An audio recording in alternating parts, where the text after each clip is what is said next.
আমার আবার কেন জানি থাকতে ইচ্ছা করে না। নাকি রাখেন এই লন্ডনে? ডিগ্রিটা নিব, নিয়ে ব্যাক করব, আবার হয়তো শুরু করব। তো আমাদের দেশের পড়াশোনার অবস্থা তো খুব একটা ভালো না। দেশের কোথাও করলে মানুষ মনে করে মেয়ে তো টাঙ্কি মারে। এক গাধা করছে, সব গাধা ফলো করছে। আমাদের মেকআপ আর্টিস্টরা হয়তো এতটা ট্রেন ছিলেন না, এখন তারা অনেক জায়গা থেকে train.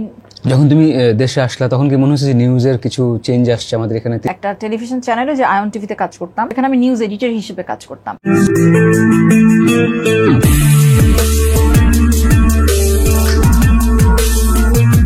Welcome to Munzi Ahmed show. আমি হোস্ট মুনজি আহমেদ। আমার গেস্ট আজকে ত্রিনা ইসলাম, খুবই পরিচিত মুখ, নিউজ প্রেজেন্টার, ডাক্তার, বাট আপনারা চিনবেন আসলে অ্যাজ আ নিউজ প্রেজেন্টার।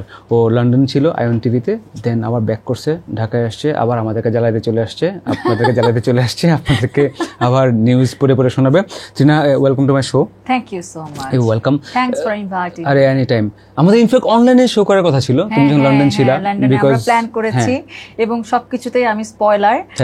তুমি প্ল্যান করে বসেছিলা, তারপরে হঠাৎ করে আমি ঘুম থেকে উঠতে পারি। অবভিয়াসলি আমার এখানে শো ছিল, আমি বললাম ফাইন, নো প্রবলেম, শো শুরুর আগে তোমার অনলাইনে 1 ঘন্টা আধা ঘন্টা আপডেট দিতে পারবো, তোমার কোনো খবর নেই। ইয়া রাইট, তুমি ঘুমাচ্ছিলা আবার। বাট এনিওয়েজ, ওইটা অনলাইনে চেয়ে অফলাইনটা আসলে ভালো। সো বলো, তুমি লন্ডনে ছিল অনেকদিন, দেন আবার চলে আসলা। আমি অ্যাকচুয়ালি এমএসসি করলাম, তো তারপর শেষ হলো, ব্যাক তো করতেই হবে দেশে, যেহেতু জন্মেছি এই দেশে, যাব কোথায়? আচ্ছা, ওকে।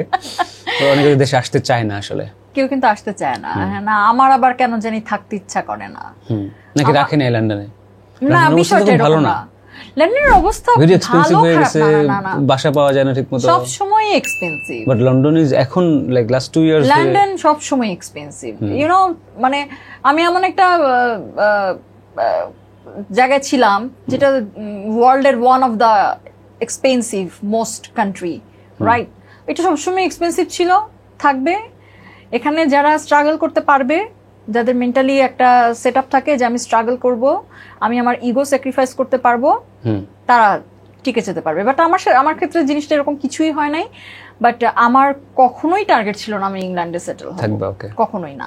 তো আমার সবসময় ইচ্ছে ছিল যে আমি ডিগ্রিটা নিব, নিয়ে ব্যাক করব। বিকজ ইভেন দো আমি এখানে যে কাজ করতাম সেখান থেকে আমি ছুটি নিয়ে গিয়েছিলাম, রেজিগনেশন দিয়েও আমি যাই নাই। কোথায় ছিল তখন? আমি একটা রিসার্চ অর্গানাইজেশন ছিলাম, তো ওটাতেই আবার এসে জয়েন করেছি। ওটাতে স্টাডি লিভে ছিলাম, তো ওখানে এসে আবার জয়েন করেছি। তো সবসময় my plan was to come back. আমার কখনোই প্ল্যান ছিল না যে আমি বাইরে সেটেল হব। এখনো পর্যন্ত জানি না বাইরে, till today I don't have that plan. Any plan? Okay. So নিউজে আবার ব্যাক করতেছো নাকি ডাক্তারি বা রিসার্চ? ডাক্তারি তো সবসময় করি আমি, ডাক্তারি। Are you practicing anywhere? Yes, আমি তো কাজ করি। Okay. আমার একটা রিসার্চ অর্গানাইজেশন আমি আছি, তো সেখানেই আমার কাজ। আমি সবসময় রিসার্চার ছিলাম। আফটার মাই এমবিবিএস সবসময় আমি এই টার্গেটেই সবসময় কাজ করেছি যে আমি রিসার্চে কাজ করব। তো আমি অনেকদিন ক্যান্সার স্টাডিতে ছিলাম বঙ্গবন্ধুতে, তারপর কোভিডের সময় ডাব্লিউএইচও কাজ করেছি, তো এখনো করছি আলহামদুলিল্লাহ। ডাব্লিউএইচও না, কিন্তু আরেকটা অর্গানাইজেশন আমি কাজ করছি। তো সবসময় কাজ করেছি, করে যাচ্ছি, এই তো। আর নিউজ মাত্র আসছি, দেখা যাক কোনো আবার হয়তো শুরু করব, ইচ্ছা আছে ইনশাআল্লাহ। ওকে, কি মনে হলো মানে যখন দেশ থেকে তুমি গেছো? কত বছর আগে গেলা? 3 বছর। 3 বছর ছিল এখানে? হ্যাঁ, 3 বছর। কি মনে হলো চেঞ্জটা, বা হুট করে প্ল্যান কেন করলা? না, হুট করে আমার কখনো প্ল্যান ছিল না। সবসময় একটা চেষ্টা ছিল যে আমরা যারা রিসার্চে কাজ করি কিংবা সামথিং, যে আমাদের একটা দেশের বাইরের একটা ডিগ্রি থাকলে মোটামুটি ভালো আর কি। ইভেন তো তুমিও যখন একটা ডাক্তার খোঁজো, কি মনে হয় তোমার বাইরের কান্ট্রির একটা ডিগ্রি থাকলে মনে হয় যে, আর ইভেন তো আমাদের দেশের পড়াশোনার অবস্থা তো খুব একটা ভালো না, সত্য কথা। তুমি যখন বাইরে যাবা, তোমার বাইরে গিয়ে একটা ওরিয়েন্টেশনটা খুব ভালো হয়, মানুষের সাথে তোমার যে কমিউনিকেশন, তারপর তুমি একটা ডিফারেন্ট একটা এনভায়রনমেন্টে গিয়ে তুমি মিশতেছো, তুমি সম্পূর্ণ অন্য একটা স্ট্রাকচারে পড়াশোনা করছো। ইংল্যান্ডের যে পড়াশোনার স্ট্রাকচার, হ্যাঁ, আমাদের বাংলাদেশের মতো কিন্তু না। তো অনেক কিছুই শেখা যায়। যেমন আগে আমি অনেক হট টেম্পার ছিলাম, সত্য কথা, অনেক রেগে যেতাম। আমার কাছে এখন যে কোনো কিছুতে আমি খুব শর্ট টেম্পার মানুষ আর কি। তো এখন কিন্তু আমার কাছে মনে হয় যে আমি একটা কথা যে ডেসিবেলে বলি, এর উপরে মনে হয় আমি আর যাই না। লাইক আমি সবসময় একদম খুবই কি বলবো সফট টাইপের হয়ে গেছি।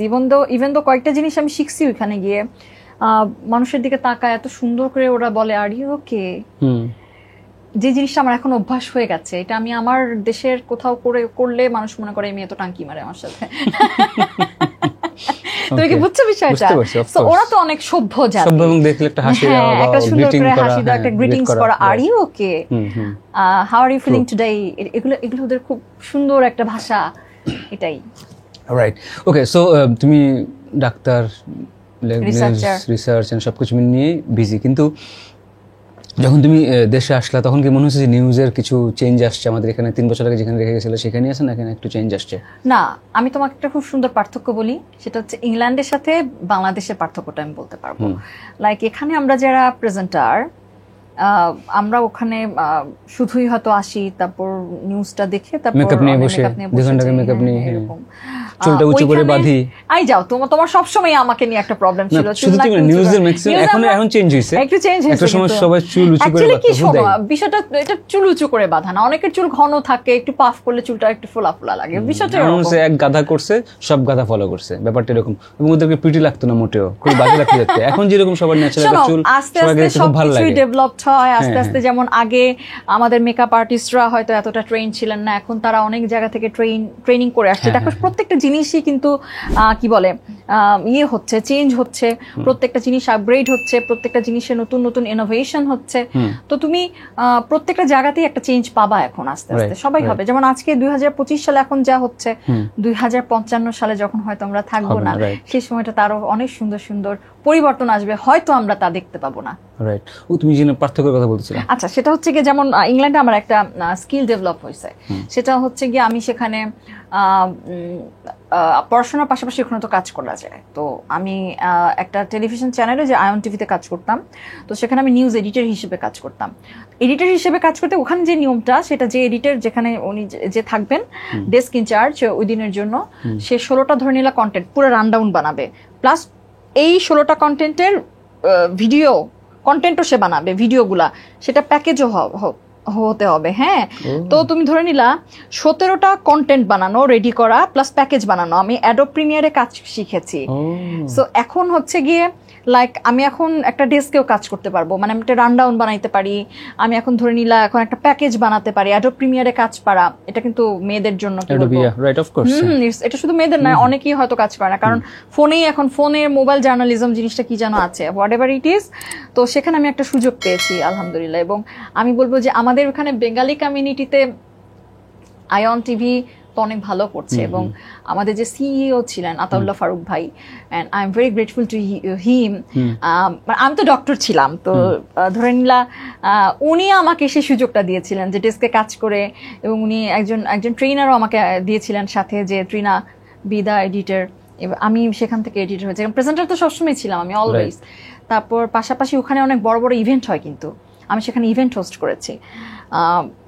থাউজেন্ডস পিপল, 2000 পিপলের সামনে ইভেন্ট হোস্ট করেছি ইংল্যান্ডে আলহামদুলিল্লাহ। সো অনেক সুযোগ আমি পেয়েছি, সেটা ধরে নিলা। আমি বলবো এখানে তো আমাদের সাহায্য করার মতো, হেল্প করার মতো আমরা সবাই, তুমি আমি, আমরাই তো ফ্রেন্ড, আমরা একজন আরেকজনকে সাহায্য করছি, বাট ওইখানে কজন করে। তো আমি খুব গ্রেটফুল ছিলাম যে আমি এত সুন্দর একটা প্ল্যাটফর্ম পেয়েছিলাম। ওই 3 বছর মানে মোটামুটি আমি কাজ করতে পেরেছি, মিডিয়াতে সবসময় টাচে ছিলাম, নিউজ পড়েছি, ইভেন্ট হোস্ট করেছি, টকশো করেছি, খুব ভালো টকশো। লাইক আমি বিজনেস প্রোগ্রাম হোস্ট করতাম, সেটার জন্য আমার পড়তে হতো। আমি কখনো বিজনেস সম্পর্কে কিছুই জানি না, বুঝছো? তো সেটা পড়েও আমি টকশো করেছি। ইংল্যান্ডের খুব ফেমাস টপ ক্লাস বিজনেসম্যানদের সাথে কিন্তু আমি টকশো করার সুযোগ পেয়েছি আলহামদুলিল্লাহ। বেঙ্গলি বাংলাদেশ, লন্ডনে কিন্তু বাঙালিরা কিন্তু অনেক ভালো করছে। হ্যাঁ। সো আমি সুযোগ পেয়েছি, আমি সেই প্ল্যাটফর্মটা পেয়েছিলাম। এবং আমি সবসময় বলবো যে আমি সবসময় লাকি, মানে প্রিভিলেজড, সেই গ্রুপটার মধ্যে পড়ি আমি। ওকে।